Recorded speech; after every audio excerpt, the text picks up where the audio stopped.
ശബരിമല സ്വർണ്ണമോഷണ കേസിൽ തിരുവിതാംകൂർ ദേവസ്വം ബോർഡിൻ്റെ പ്രസിഡൻ്റായിരുന്ന സഖാവ് പത്മകുമാർ, ദേവസ്വം കമ്മീഷണറായിരുന്ന വാസു, അതുപോലെ CPI നേതാവ് ശങ്കർദാസും മറ്റ് പ്രമുഖ വ്യക്തികളുമൊക്കെ അറസ്റ്റിലായി.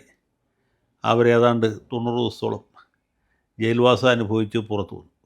കുറ്റപത്രം കൊടുക്കുന്നതിൽ കാലതാമസം ഉണ്ടായതുകൊണ്ടാണ് ഈ യോഗ്യന്മാർക്ക് ജാമ്യം കിട്ടിയത്. ജാമ്യത്തിലിറങ്ങി അവരിപ്പോൾ ഇങ്ങനെ നെഞ്ചും പിരിച്ച് നടക്കുകയാണ്. അതിൻ്റെ ഇടയ്ക്ക് ഒരു പ്രധാന പ്രതിയായിരുന്ന മുരാരി ബാബു ഈ ലോകത്തെ കർമ്മങ്ങളെല്ലാം അവസാനിച്ച് വിഷ്ണുപാദം പുൽകി എന്നൊരു വാർത്തയുണ്ടായി. അതൊക്കെ അങ്ങനെ നടക്കും. അപ്പോൾ ആദ്യം മുതൽക്ക് തന്നെ ഇവിടെ സംശയ നിഴലിൽ നിന്നിരുന്ന ഒരാളാണ് പിന്നീട് ദേവസ്വം ബോർഡ് പ്രസിഡൻ്റായ PS പ്രശാന്ത്. പ്രശാന്തിനെ സംബന്ധിച്ചോളം പറഞ്ഞാൽ അദ്ദേഹം ഒരു കോൺഗ്രസ്സുകാരനായിരുന്നു എന്ന് മാത്രമല്ല, 2021 സംസ്ഥാന നിയമസഭാ തെരഞ്ഞെടുപ്പിൽ കോൺഗ്രസ് സ്ഥാനാർത്ഥിയായിട്ട് മത്സരിച്ച ആളും കൂടിയാണ്.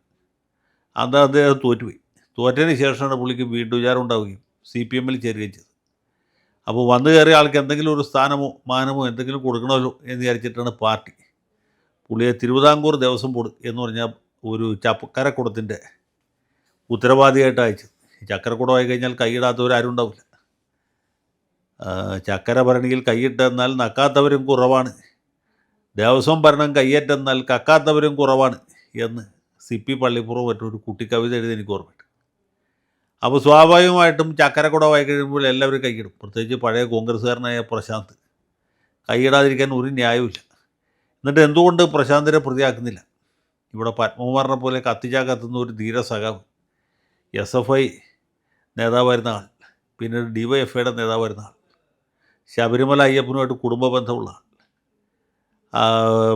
ആറന്മുള ഭാഗത്തെ വലിയൊരു ഭൂവുടമയും സമ്പന്നനുമായ വ്യക്തി, സർവോപരി CPMൻ്റെ മുൻ MLAയും ജില്ലാ കമ്മിറ്റി മെമ്പറുമായിട്ടുള്ള ഒരാൾ, അദ്ദേഹം വരെ ഈ കൊള്ളയിൽ പങ്കെടുത്തു, അതിൽ നിന്ന് ലാഭം ഉണ്ടാക്കിയെന്ന് പറഞ്ഞാൽ എന്തുകൊണ്ട് പ്രശാന്ത് പ്രതിയാകുന്നില്ല എന്ന സംശയം നമുക്കുണ്ടായിരുന്നു. ഏതായാലും ഇപ്പോൾ പ്രശാന്തിനെയും പ്രതിയാക്കി. കൈമളും കറപ്റ്റായി എന്നൊരു സിനിമയിൽ ജഗതി ശ്രീകുമാർ പറഞ്ഞ പോലെ ഇപ്പോൾ പ്രശാന്തും പ്രതിയായി. അങ്ങനെ ഒരു സാഹചര്യത്തിലേക്ക് പോയിക്കൊണ്ടിരിക്കുകയാണ്. പക്ഷേ പ്രശാന്തിന് യാതൊരു കുലുക്കില്ല. പുള്ളി കോൺഗ്രസ്സുകാരനായിരുന്നല്ലോ. അദ്ദേഹം പറയുന്നത് മുഴുവൻ രാഷ്ട്രീയ ഗൂഢാലോചനയാണ്. നമ്മുടെ VD സതീശനും അതുപോലെ K മുരളീധരനും മറ്റ് കോൺഗ്രസ്സുകാരും ഇദ്ദേഹത്തിനെതിരായിട്ട് ഗൂഢാലോചന നടത്തി ഈ പാവപ്പെട്ടവനെ അനാവശ്യമായിട്ട് കേസിലേക്ക് വലിച്ചിഴക്കുകയാണ്. പുള്ളി ഇതിൻ്റെ രാഷ്ട്രീയമായിട്ടും നിയമപരമായിട്ടും നേരിടും. ഇത് കൂറുമാറി CPMലേക്ക് പോയ ആളുകൾക്ക് മൊത്തത്തിൽ ഒരു പാഠമായിട്ടാണ് കോൺഗ്രസ് കണക്കാക്കുന്നത്. ഇതുപോലെ പാഠം പഠിപ്പിക്കാനായിട്ട് മറ്റ് പലരുമുണ്ട് എന്നാണ്.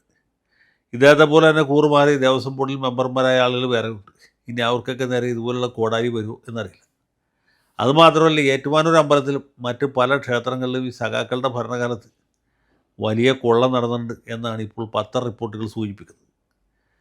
ഏറ്റുമാനൂരെ സ്വർണ്ണക്കൊടിമരം വച്ചതിലും അതുപോലെ 7.5 പൊന്നാനയുടെ പൊന്ന് പൊളിച്ചെടുത്ത് വെറും പൊന്നാനയെ കുഴിയാനെ ആക്കി നോക്കുക ആരോപണമുണ്ട്. അപ്പോൾ ഇങ്ങനെ പല പല അക്രമങ്ങളും ഈ നാട്ടിൽ ഇനി പുറത്തു വരാനിരിക്കുന്നതേ ഉള്ളൂ. ഏതായാലും പ്രശാന്ത് സഖാവിനെ ഇപ്പോൾ പ്രതിയാക്കിയിട്ടുണ്ട്. അധികം വൈകാതെ അദ്ദേഹത്തെ അറസ്റ്റ് ചെയ്യുകയും പിന്നീട് കുറച്ച് കാലമെങ്കിലും പുള്ളി ഗോതമ്പുണ്ട കഴിച്ച് ശരീരപുഷ്ടി വരുത്തുകയും ചെയ്യും എന്നാണ് എൻ്റെ പ്രതീക്ഷ. ഏതായാലും അദ്ദേഹത്തിന് സുഖകരമായ സന്തോഷകരമായ ജയിൽ ജീവിതം ആശംസിക്കുന്നു. ഇനി എപ്പോഴാണ് അറസ്റ്റ് ഉണ്ടാവുക, SIT എപ്പോഴാണ് വാതിലിൽ മുട്ടി വിളിക്കുക എന്നറിയില്ല. ഏതായാലും ആവശ്യത്തിന് തെളിവുകളൊക്കെ ശേഖരിച്ചതിന് ശേഷമായിരിക്കും സഖാവിനെ പ്രതിയാക്കിയിട്ടുണ്ടാവുക എന്ന് വിചാരിക്കുന്നു. പക്ഷേ ഇതൊന്നും കണക്കാക്കേണ്ടതില്ല. വിപ്ലവ പ്രവർത്തനത്തിൻ്റെ ഭാഗമാണ് സ്വർണ്ണമോഷണവും അമ്പലക്കൊള്ളയും ഒക്കെ. കാരണം ഈ ദൈവം ഇല്ലയെന്നുള്ള കാര്യം വേറെ ആരെങ്കിലും നിന്നിട്ട് CPMകാർക്ക് അറിയാം. കോൺഗ്രസ്സിൽ നിന്ന് കൂറുമാറിയ CPMകാർക്ക് വരെ അറിയാം. അപ്പോൾ അതുകൊണ്ട് സഖാക്കളുടെ പാഠപുസ്തകത്തിൽ അല്ലെങ്കിൽ അവരുടെ പ്രത്യയശാസ്ത്രപരമായിട്ട് ശബരിമലയിലോ ഏറ്റുമാനൂരോ ശാർക്കര ദേവീ ക്ഷേത്രത്തിൽ എവിടെ നിന്ന് സ്വർണം പൊട്ടിച്ചാലും യാതൊരു തെറ്റുമില്ല. പാർട്ടിക്കാരുടെ വീട്ടിൽ നിന്ന് മാത്രം പൊട്ടിക്കരുത് എന്നുള്ളൂ.